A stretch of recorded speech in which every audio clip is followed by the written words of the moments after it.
ಹೇ everyone, Sunday ಅಂದ್ರೇ special. ಅದರಲ್ಲೂ mutton ಇದ್ರೆ ಆ ಸಂಡೇ ಇನ್ನೂ ಸ್ಪೆಷಲ್. ಸಖತ್ ಟೇಸ್ಟಿಯಾಗಿರೋ ಮಟನ್ ಸಾಂಬಾರನ್ನ ನನ್ನ ಸ್ಟೈಲಲ್ಲಿ ನಾನು ಹೇಗೆ ಮಾಡ್ತೀನಿ ಅಂತ ನಿಮಗೆಲ್ಲ ಹೇಳ್ಕೊಡ್ತೀನಿ.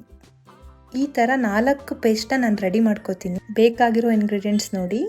ಒಂದು ಮಿಕ್ಸರ್ ಜಾರ್ಗೆ ಬೆಳ್ಳುಳ್ಳಿ, ಶುಂಠಿ, ಈರುಳ್ಳಿ, ಸ್ವಲ್ಪನೇ ಪಾಲಕ್ ಸೊಪ್ಪು, ಕೊತ್ತಂಬರಿ ಸೊಪ್ಪು, ಸ್ವಲ್ಪ ಮೆಂತ್ಯ ಹಾಕಿ ನೀರು ಹಾಕಿ ಚೆನ್ನಾಗಿ ರುಬ್ಕೊಳ್ಳಿ. ಇನ್ನೊಂದು ಜಾರಲ್ಲಿ ಇಲ್ಲಿ ತೋರಿಸಿರೋ ಅಷ್ಟು ಐಟಮ್ಸ್ನ ಹಾಕಿ ನೀಟಾಗಿ ಪೇಸ್ಟ್ ಮಾಡ್ಕೊಳ್ಳಿ. ಹಸಿಮೆಣ್ಸಿನ್ಕಾಯಿ, ಒಣಮೆಣ್ಸಿನ್ಕಾಯಿನ ಫ್ರೈ ಮಾಡಿಕೊಂಡು ಖಾರದ ಪುಡಿ, ಸಾಂಬಾರು ಪುಡಿ ಸೇರಿಸಿ ಅದನ್ನು ನೀಟಾಗಿ ಪೇಸ್ಟ್ ಮಾಡ್ಕೊಳ್ಳಿ.